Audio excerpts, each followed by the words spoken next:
بسم الله الرحمن الرحيم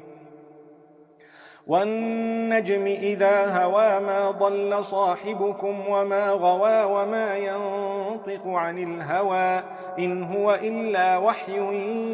يوحى علمه شديد القوى ذو مرة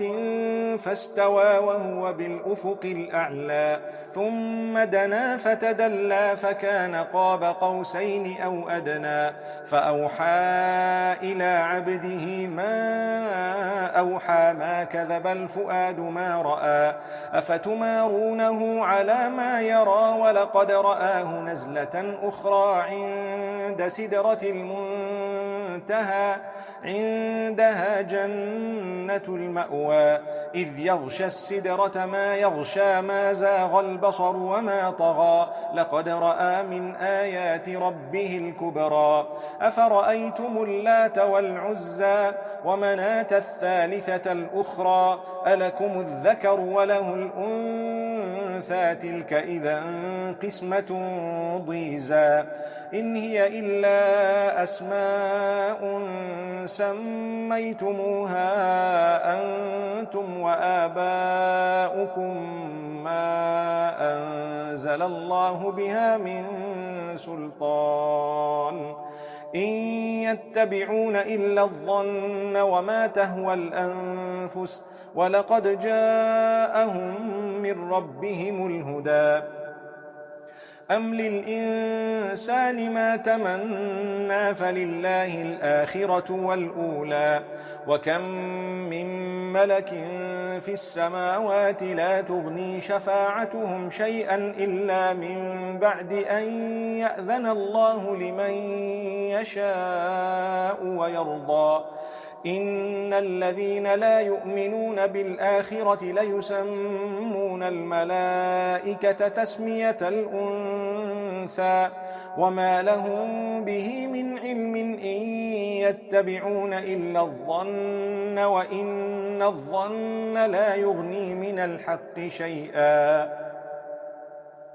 فأعرض عمن تولى عن ذكرنا ولم يرد إلا الحياة الدنيا ذلك مبلغهم من العلم إن ربك هو أعلم بمن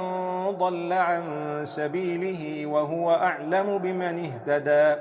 ولله ما في السماوات وما في الأرض ليجزي الذين أساءوا بما عملوا ويجزي الذين أحسنوا بالحسنى الذين يجتنبون كبائر الإثم والفواحش إلا اللمم إن ربك واسع المغفرة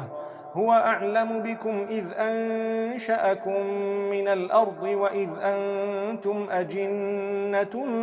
في بطون أمهاتكم فلا تزكوا أنفسكم هو أعلم بمن اتقى أفرأيت الذي تولى وأعطى قليلا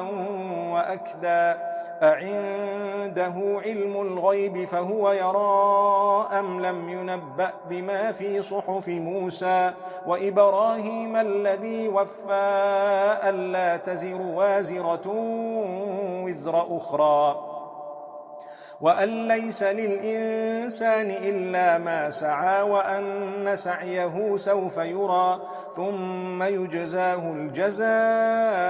الأوفى وأن إلى ربك المنتهى وأنه هو أضحك وأبكى وأنه هو أمات وأحيا وأنه خلق الزوجين الذكر والأنثى من نطفة إذا تمنى وأن عليه النشأة الأخرى وأنه هو أغنى وأقنى وأنه هو رب الشعرى وأنه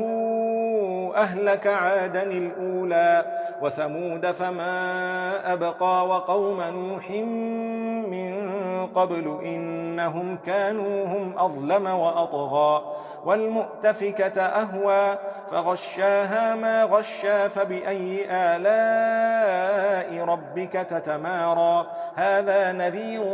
من النذر الأولى أزفت الآزفة ليس لها من دون الله كاشفة كاشفة أفمن هذا الحديث تعجبون وتضحكون ولا تبكون وأنتم سامدون فاسجدوا لله واعبدوا